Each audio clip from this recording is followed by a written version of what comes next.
Welcome to GK GS with Manish sir.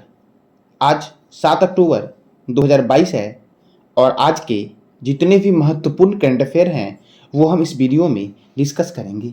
तो आइए शुरू करते हैं आज का पहला प्रश्न।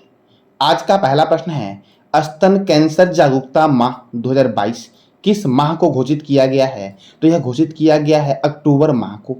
किस माह घोषित किया गया है? तो यह घोषित किया गया है अक्टूबर माह को स्तन कैंसर जागरूकता माह।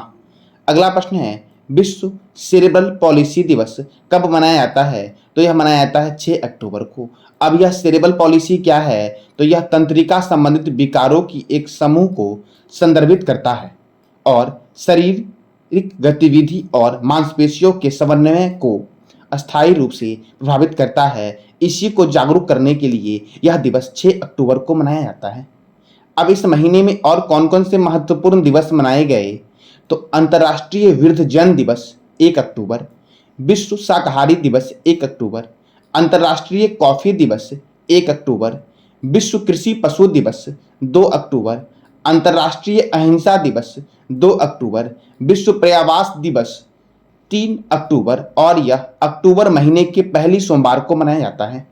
विश्व अंतरिक्ष सप्ताह दिवस 4 से 10 अक्टूबर, ठीक है। विश्व पशु दिवस 4 अक्टूबर और विश्व शिक्षक दिवस मनाया जाता है 5 अक्टूबर को। अच्छा, मैंने कल बताया था कि विश्व शिक्षक दिवस मनाता कौन है? इसका जवाब देना है कमेंट बॉक्स में आपको। और राष्ट्रीय शिक्षक दिवस जो मनाया जाता है वह किनकी जयंती पर 5 सितंबर को मनाया जाता है? और जिनकी जयंती पर मनाया जाता है वो थे कौन? वह भारत के कौन थी? ठीक है। और उनको भारत रत्न भी दिया गया था। कब दिया गया था इसकी जानकारी आपको देना है कमेंट बॉक्स में, ठीक है। अगला प्रश्न है, हाल ही में किसने रसायन विज्ञान के क्षेत्र में नोबेल पुरस्कार जीता है? तो यह जीता है कैरोलिन बटर्जी, मॉर्टेन मेडल और बैरी शॉर्पलेस। इन तीनों ने जीता है रसायन विज्ञान के क्षेत्र में संयुक्त रूप से नोबेल पुरस्कार, ठीक है। देखो इनका योगदान क्या था? तो अणु के टूटने पर उसके कामों के लिए दिया गया है, जिसे क्लिक केमिस्ट्री के रूप में भी जानते हैं। इसके काम का उपयोग कोशिकाओं का पता लगाने और जैविक प्रतिक्रियाओं की निगरानी करने के लिए किया जा सकता है और इसका कैंसर उपचार की दवाओं में भी प्रयोग किया जा सकता है, ठीक है। इसी के लिए इनको दिया गया है नोबेल पुरस्कार, इन तीनों को संयुक्त रूप से। अब देखो, एलन एस्पेक्ट फ्रांस के हैं, जॉन एफ क्लासर अमेरिका के हैं और एंटेनो जिग्लिंगर जो है वो ऑस्ट्रेलिया के हैं कि वैज्ञानिक को संयुक्त रूप से क्वांटम सूचना के आधार पर नई तकनीकी का रास्ता साफ करने के लिए भौतिक के क्षेत्र में नोबेल पुरस्कार दिया गया है। एक स्वीडन के स्वाते पैम्बो को मेडिसिन के क्षेत्र में नोबेल पुरस्कार देने की घोषणा की गई है। इन्हें विलुप्त होमिनिन और मानव विकास की आनुवांशिक से जुड़ी खोज के लिए यह पुरस्कार दिया गया है। तो अभी 3 क्षेत्र में नोबेल पुरस्कार देने की घोषणा की जा चुकी है, ठीक है। जैसे जैसे आगे बढ़ेगा वैसे वैसे मैं आपको बताऊंगा, ठीक है। अब जानते हैं नोबेल पुरस्कार के बारे में। देखो, तो ये नोबेल पुरस्कार जो है यह विश्व का सर्वोच्च तथा सर्वाधिक राशि वाला पुरस्कार है।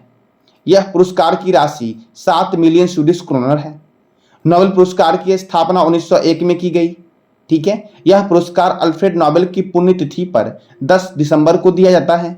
अल्फ्रेड नोबेल का जन्म कब हुआ था? तो 21 अक्टूबर 1833 को हुआ था और इनकी मृत्यु हुई थी 10 दिसंबर 1896 को। अल्फ्रेड नोबेल ने डायनामाइट की खोज की थी। अल्फ्रेड नोबेल ने बहुत सारे आविष्कार किए, जिनमें मुख्य एक डायनामाइट की खोज अल्फ्रेड नोबेल ने की। यह पुरस्कार 6 क्षेत्रों में दिया जाता है। याद रखना, जब इसकी स्थापना हुई थी तो यह पुरस्कार 5 क्षेत्रों में दिया जाता था। अब वर्तमान में यह नोबेल पुरस्कार 6 क्षेत्रों में दिया जाता है। कौन कौन? चिकित्सा, भौतिक, रसायन, साहित्य, शांति और अर्थशास्त्र। देखो, अर्थशास्त्र का नोबेल 1969 से दिया जा रहा है। अर्थशास्त्र को नोबेल स्मृति पुरस्कार के नाम से भी जानते हैं और प्रत्येक पुरस्कार 1 वर्ष में अधिकतम 3 लोगों को दिया जा सकता है। यानी जितने भी क्षेत्र, जैसे फिजिक्स के क्षेत्र में 3 व्यक्ति को दिया जाए अधिकतम, न्यूनतम 1, ठीक है। और अब जानते हैं, अब तक केवल 2 बार मृत व्यक्ति को यह पुरस्कार दिया जा चुका है। अब यह 2 मृत व्यक्ति कौन थे? तो एक का नाम था एरी एक्सेल कार्ल फल्डट, इनको 1931 में साहित्य के क्षेत्र में दिया गया था। और दूसरे थे डैग हैमरशोल्ड। डैग हैमरशोल्ड को 1961 में शांति के क्षेत्र में दिया गया था। डैग हैमरशोल्ड जो थे ये यूएनओ के पूर्व महासचिव रह चुके हैं। इनको दिया गया था 1961 में शांति के क्षेत्र में नोबेल। अच्छा, यूएन यूएन की स्थापना कब हुई थी? यूएन जो है आपका, इसकी स्थापना विश्व शांति के लिए की गई थी और यह द्वितीय विश्व युद्ध के बाद इसकी स्थापना हुई थी। ठीक है, तो इसकी स्थापना हुई कब थी और इसका हेडक्वार्टर कहाँ पे है और इसमें वर्तमान में कितने देश सदस्य हैं, इसका जवाब देना है आपको कमेंट बॉक्स में यूएन के बारे में।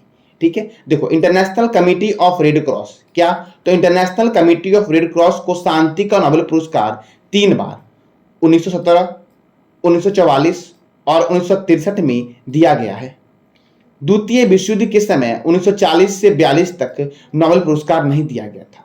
अब जानते हैं कि कौन कौन से भारतीयों को नोबेल पुरस्कार दिया गया है। तो रविन्द्रनाथ टैगोर को साहित्य के क्षेत्र में 1913 में दिया गया, डॉक्टर सीवी रमन को भौतिक के क्षेत्र में 1930 में दिया गया, डॉक्टर हरगोविंद खुराना को चिकित्सा के क्षेत्र में 1968 में दिया गया, मदर टेरेसा को शांति के क्षेत्र में 1979 में दिया गया, डॉक्टर एस चंद्रशेखर को भौतिक के क्षेत्र में 1983 में दिया गया, डॉक्टर अमर्त्य सेन को अर्थशास्त्र के क्षेत्र में 1998 में दिया गया, 1998 में दिया गया, बीएस नाइपोल को साहित्य के क्षेत्र में 2001 में दिया गया, वेंकट रमन रामकृष्णन को रसायन विज्ञान के क्षेत्र में 2009 में दिया गया और कैलाश सत्यार्थी को शांति के क्षेत्र में 2014 में यह पुरस्कार दिया गया था।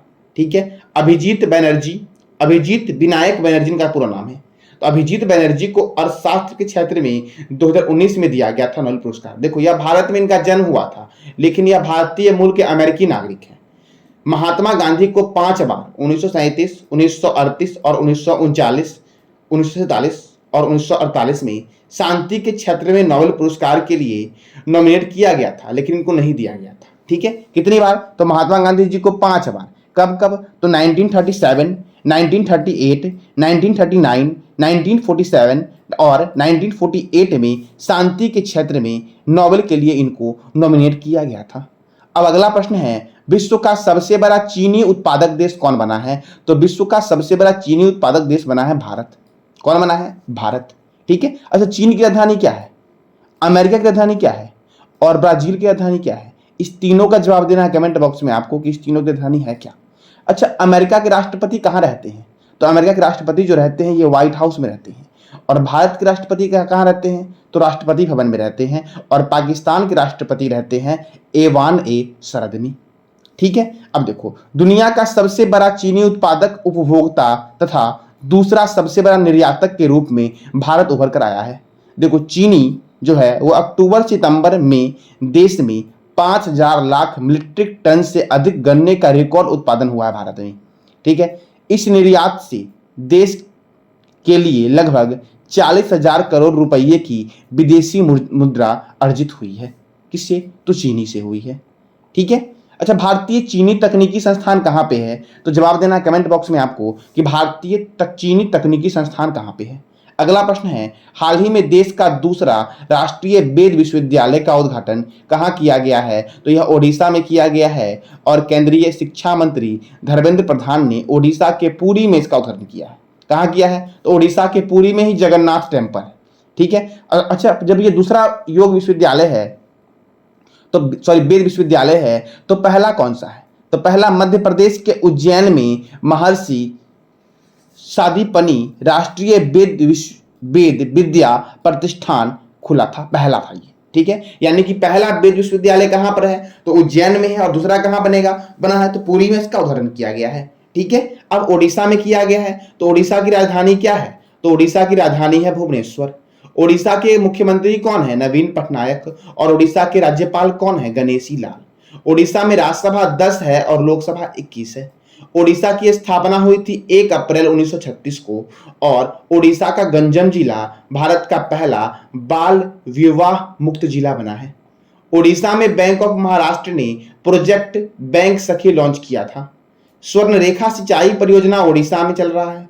अनाथ बच्चों की शिक्षा और स्वास्थ्य की देखभाल के लिए आशीर्वाद योजना ओडिशा में चल रहा है। ओडिशा में बाली यात्रा, नुआखाई महोत्सव, चंदन यात्रा और रज प्रवाह या रज महोत्सव ओडिशा में मनाया जाता है। सबूज पहल का संबंध वृक्षारोपण से है और यह ओडिशा में है। विश्व का सबसे बड़ा हॉकी स्टेडियम राउरकेला में बन रहा है जिसका नाम है बिरसा मुंडा हॉकी स्टेडियम। अच्छा, हॉकी के जादूगर थे मेजर ध्यानचंद। मेजर ध्यानचंद की जयंती पर ही मनाते हैं खेल दिवस। 29 अगस्त को मनाते हैं खेल दिवस। ठीक है, चलो अगला प्रश्न है, हाल ही में किसने इंश्योरेंस इंडिया अभियान शुरू किया है? तो यह शुरू किया गया है HDFC लाइफ के द्वारा इंश्योरेंस इंडिया अभियान। ठीक है, देखो HDFC लाइफ इंश्योरेंस कंपनी ने भारतीयों को उत्पाद श्रेणी के रूप में जीवन बीमा के लाभों के बारे में सूचित करने के लिए यह शुरू किया है। HDFC लाइफ के CEO हैं विभा पडलकर। अब अगला प्रश्न है, हाल ही में अंतर्राष्ट्रीय अंतरिक्ष यात्री महासंघ के उपाध्यक्ष कौन बने हैं? तो यह बने हैं डॉक्टर अनिल कुमार। कौन बने हैं? तो डॉक्टर अनिल कुमार अंतर्राष्ट्रीय यात्री महासंघ के उपाध्यक्ष बने हैं। अब डॉक्टर अनिल कुमार है कौन? तो यह इसरो के वर्तमान में associated director doctor Anil Kumar हैं, जो अभी इसके उपाध्यक्ष बने हैं। किसके? तो इंटरनेशनल एरोनॉटिकल फेडरेशन के। इसका हेडक्वार्टर है पेरिस में और इसकी स्थापना हुई थी 1951 में IAF की। अब यह इसरो के उपाध्यक्ष थे। जानते हैं इसरो के बारे में। इसरो का फुल फॉर्म होता है इंडियन स्पेस रिसर्च ऑर्गेनाइजेशन और इसका मुख्यालय है बेंगलोर में। इसरो के संस्थापक थे विक्रम साराभाई। कौन थे? तो विक्रम साराभाई थे और इसरो की स्थापना हुई थी 15 अगस्त 1969 को। ठीक है। अच्छा, इसरो के चेयरमैन कौन है? तो S सोमनाथन जो हैं यह इसरो के चेयरमैन है। अब अगला प्रश्न है, हाल ही में 32वां बिहारी पुरस्कार किसे देने की घोषणा की गई है? तो यह दिया गया है माधव हाडा को। किसको दिया गया है? तो माधव हाडा को 32वां बिहारी पुरस्कार देने की घोषणा की गई है। देखो माधव हाडा जो है, इन्हें पच रंग चोला पहर सखीरी पुस्तक के लिए यह पुरस्कार दिया गया है। इस पुरस्कार की स्थापना के बिरला फाउंडेशन के द्वारा 1991 में की गई थी। इसमें 2.5 लाख नगद पुरस्कार दिया जाता है और एक प्रशस्ति पत्र दिया जाता है। अब अगला प्रश्न आपका है, हाल ही में किस राज्य सरकार ने सोलर रूफटॉप प्रोजेक्ट शुरू करने की घोषणा की है? तो सोलर रूफटॉप प्रोजेक्ट शुरू करने की घोषणा जो की गई है यह उत्तर प्रदेश राज्य सरकार ने की है। अब देखो यह है क्या? तो यह योजना का उद्देश्य जीवाश्म ईंधन आधारित बिजली उत्पादन करना, इस प्रकार कार्बन फुटप्रिंटिंग को कम करना हो जाएगा। ठीक है। अब यह उत्तर प्रदेश के द्वारा किया गया है। तो अब जानते हैं उत्तर प्रदेश के बारे में कि उत्तर प्रदेश की राजधानी क्या है? लखनऊ है। उत्तर प्रदेश के मुख्यमंत्री कौन है? तो योगी आदित्यनाथ है और उत्तर प्रदेश के गवर्नर है आनंदीबेन पटेल। देखो अयोध्या जो है वो सरयू रिवर के किनारे है। मैंने कल पूछा था आपसे, इसका जवाब बहुत लोगों ने दिया कि अयोध्या जो है आपका वो सरयू नदी के किनारे है और लखनऊ जो है वह ये जो है लखनऊ आपका ये किस नदी के किनारे है? तो लखनऊ है गोमती नदी के किनारे। ठीक है। आज आपको बताना है कि यमुना नदी के किनारे भारत के कौन कौन से शहर बसे हुए हैं यमुना रिवर के किनारे। ठीक है। यूपी में है दुधवा राष्ट्रीय उद्यान, बखीरा वन्यजीव अभ्यारण्य, पिलीभीत राष्ट्रीय उद्यान, अमानगढ़ बाघ रिजर्व कहां पर है? तो यह उत्तर प्रदेश में है। देखो small industries development bank of India यानी कि सिडबी का हेडक्वार्टर लखनऊ में है और इसकी स्थापना हुई थी 2 अप्रैल 1990 को। उत्तर प्रदेश सब्जियों के उत्पादन में प्रथम स्थान पर है। उत्तर प्रदेश के मैनपुरी सैनिक स्कूल का नाम जनरल बिपिन रावत सैनिक स्कूल कर दिया गया है। धरा नामक एंटी भू माफिया सॉफ्टवेयर यूपी ने विकसित किया है।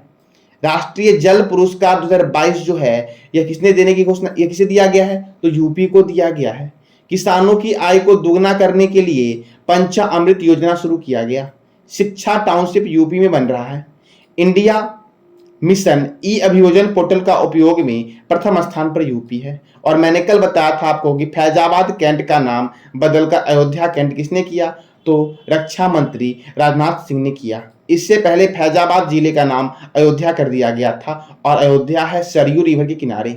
अच्छा, यमुना रिवर के किनारे कौन कौन से शहर बसे हुए हैं इसका जवाब देना है कमेंट बॉक्स में आपको। अगला प्रश्न है, भारत का सबसे हल्का लड़ाकू हेलीकॉप्टर प्रचंड को भारतीय वायुसेना में शामिल किया गया है। यह किसके द्वारा विकसित किया गया है? तो प्रचंड जो सबसे हल्का लड़ाकू हेलीकॉप्टर है यह हिंदुस्तान एरोनॉटिक्स लिमिटेड के द्वारा विकसित किया गया है। अब यह भारतीय वायुसेना में शामिल हुआ है अर्थात इंडियन एयरफोर्स। तो इंडियन एयरफोर्स का हेडक्वार्टर है नई दिल्ली में।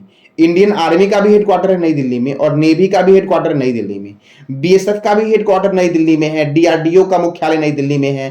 पंजाब नेशनल बैंक का मुख्यालय नई दिल्ली में है। नीति आयोग का मुख्यालय नई दिल्ली में है। NITI Aayog national institution for transforming India देखो, अगर डेली आप अगर वीडियो देखते होंगे ना, तो आप अपने आप से पूछना आपके अंदर बदलाव हुआ होगा, आपको धीरे धीरे याद होने लगा होगा। आप कोई भी काम लगातार करोगे तभी याद होगा आपको, ठीक है। तो देखो, तो इंडियन एयरफोर्स का हेडक्वार्टर नई दिल्ली में है।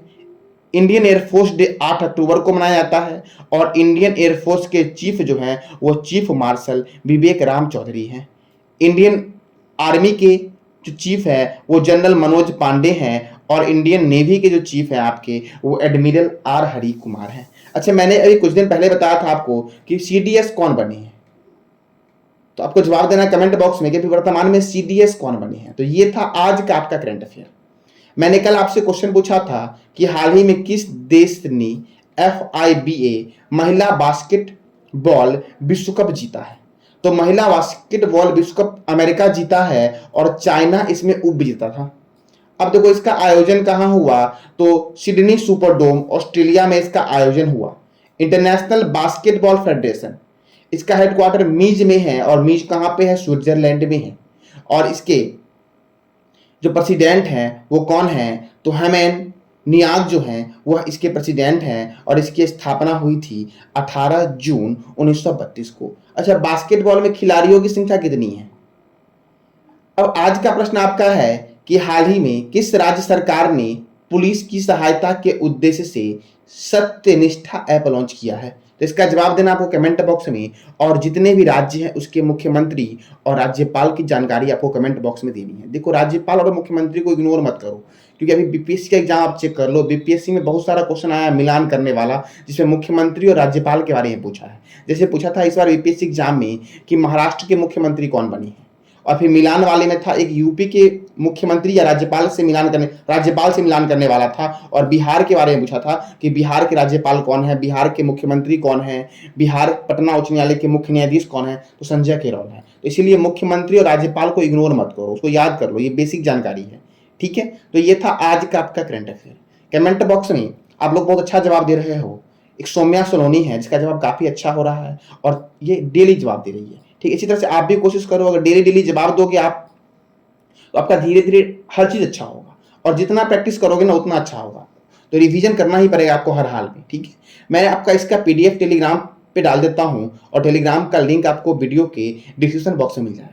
इस पूरे साल का अब तक का जितना भी महीना गुजर चुका है, सारे मंथ का करंट अफेयर मैं टेलीग्राम पे डाल दिया हूं, तो वहां से डाउनलोड कर लेना, और वहां से जिसका एग्जाम करीब है तो वो उस हिसाब से पढ़ लेना, ठीक है। एग्जाम में 6 मंथ का करंट अफेयर आपके लिए इंपॉर्टेंट होता है, ठीक है। तो आज के लिए इतना ही। जानकारी अच्छी लगी हो तो लाइक करें, शेयर करें और सब्सक्राइब करें। धन्यवाद।